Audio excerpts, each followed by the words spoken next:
యెహోవా సెలవిచ్చుచున్నాడు, నా ప్రజలను పోనిమ్ము. పోనీయని ఎడల నీ పశువుల మీద తెగులు వచ్చును. నేను ఇంకా వినను. యెహోవా బాహుబలము పశువుల మీదికి వచ్చును. ఇశ్రాయేలీయుల పశువులను యెహోవా కాపాడును. ఐగుప్తీయుల పశువులన్నీయు చచ్చెను. మన పశువులు క్షేమముగా ఉన్నాయి.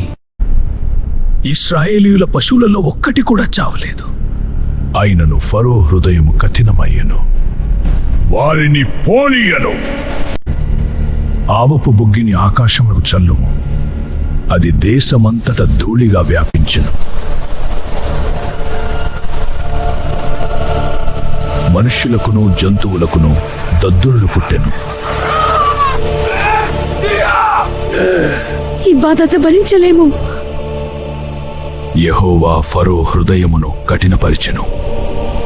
ఫరో ఇంకా వినుటలేదు. నేను ఒప్పుకొనను.